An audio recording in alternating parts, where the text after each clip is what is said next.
চট্টগ্রামের স্থানীয় ক্রিকেটে নজিরবিহীন এক ঘটনায় কেঁপে উঠেছে পুরো অঙ্গন। সিসিএল চ্যালেঞ্জ কাপের একটা ম্যাচে টানা 7 বলে 7 ব্যাটারের হিট উইকেটের শিকার হওয়ার অস্বাভাবিক ঘটনাকে কেন্দ্র করে অবশেষে কঠোর শাস্তিমূলক ব্যবস্থা নিয়েছে সিজেকেএস ক্লাব সমিতি।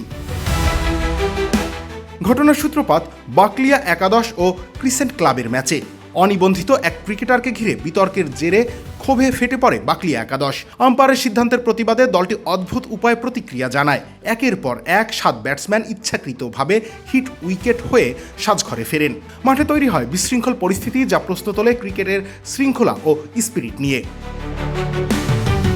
এই ঘটনার তদন্ত শেষে সিজেকেএস ক্লাব সমিতি কঠোর অবস্থান নেয় এবং 3টি বড় শাস্তির ঘোষণা দেয়। ইচ্ছাকৃতভাবে হিট উইকেট আউট হওয়া বাকলিয়া একাদশের 7 ক্রিকেটারকে 1 বছরের জন্য সব ধরনের সিজেকেএস আয়োজিত টুর্নামেন্ট থেকে বহিষ্কার করা হয়েছে।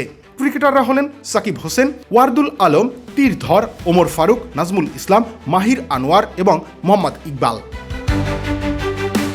তাদের বিরুদ্ধে বাংলাদেশ ক্রিকেট বোর্ডের কাছেও প্রয়োজনীয় ব্যবস্থা নেওয়ার সুপারিশ করা হয়েছে, যাতে তারা কোনো লিগ বা প্রতিযোগিতায় অংশ নিতে না পারেন। রেজিস্ট্রেশন ছাড়া খেলায় অংশ নেওয়া ক্রিকেটার মোহাম্মদ ইভান রায়হানকে 2 বছরের জন্য নিষিদ্ধ করা হয়েছে এবং তার বিরুদ্ধে আরও আইনানুগ ব্যবস্থা নেওয়ার সুপারিশ করা হয়েছে।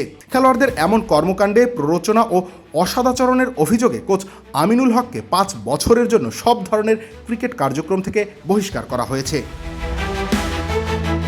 সিজেকেএস এর মতে এই ঘটনা শুধু একটা ম্যাচ নয়, এটা ক্রিকেটের মৌলিক নীতিমালা ও স্পিরিট অফ ক্রিকেটের সরাসরি লঙ্ঘন।